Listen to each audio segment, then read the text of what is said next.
Friends, মই আপোনালোকক ডাঙৰ মিছা মাছটো বনাই দেখাম কৈছিল নহয়। এতিয়া মই বনাব লৈছোঁ। এয়া মই বাছি কুচি মছলা মাৰি থৈছোঁ, মানে অলপ গৰম মছলা দিছোঁ, ঘৰতে বনোৱা আদা নহৰু পেষ্ট, আকৌ এইফালে অলপ মিঠাতেল গৰম কৰিছোঁ। এইখিনি ভালকৈ ফ্ৰাই কৰি ল'ম তেলত।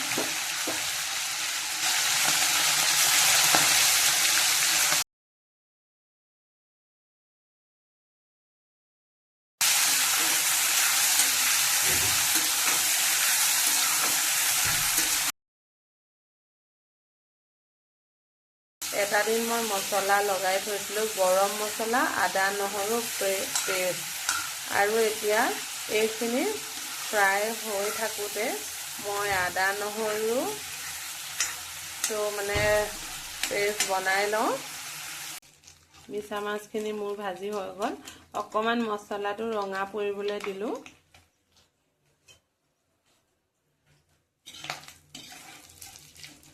মোৰ কি হ'ল, শিৱাংশ মানে গা ধুব লাগিলে, তাক গা ধুৱাবলৈ লৈ গ'লোঁ। কি বুলি কয়, সৰু ল'ৰা থাকিলে যে এনেকৈ বনাবলগীয়া হয়, কি কৰিব আৰু। এইফালে আদা নহৰু পেষ্ট আৰু এইফালে অনিয়নৰ পেষ্ট মই বনাই ল'লোঁ। এই তেলখিনিতে দি দিছোঁ।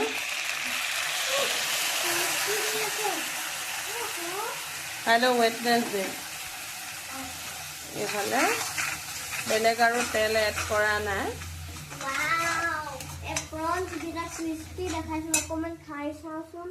খাবা।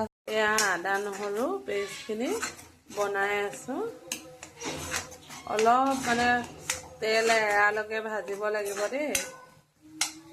এইফালে মই আকৌ মিক্সাৰ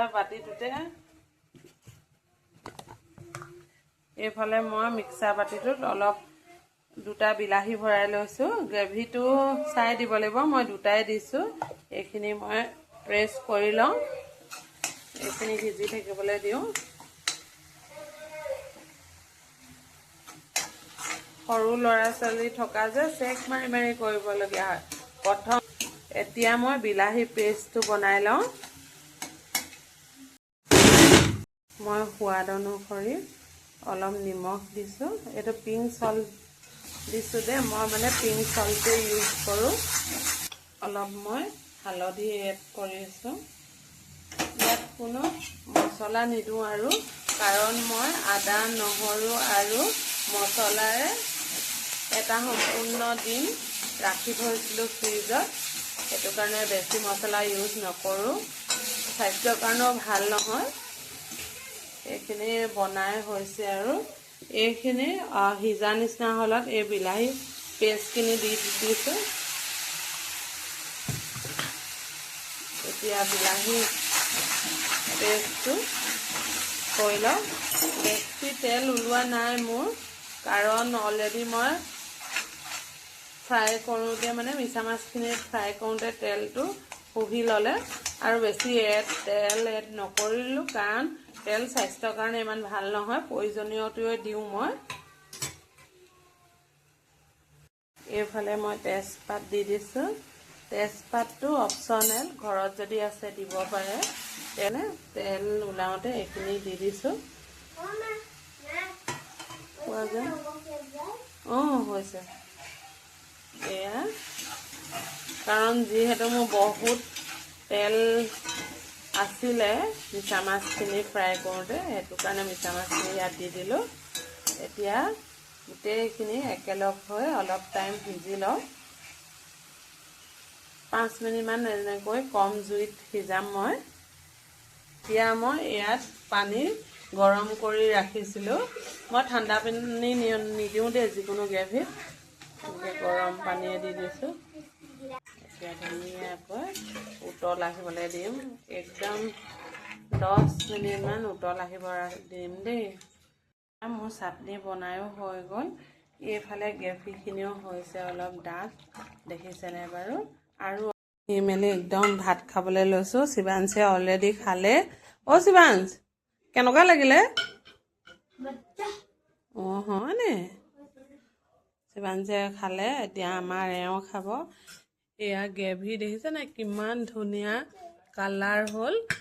একদম কম মছলা দেই একদম সেইখন নমোৱা আগে আগে মই ধনিয়া আছিলে ধনিয়াও দি দিলোঁ দেই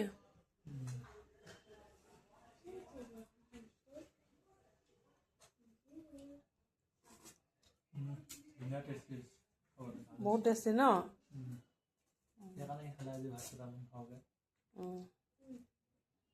নহয় হেৰি বুলি কয় মছলাটো মই মিছা মাছত আগদিনাখনে লগাই থলোঁ যে সেইকাৰণে একদম কোমল হৈ গ'ল আৰু ভাল হ'ল ৰাধা খোৱাহি আহা আহা ৰাধা এওঁ খাই আছে ধুনীয়াকৈ চাটনিটো কেনেকুৱা ঘৰৰ পদিনা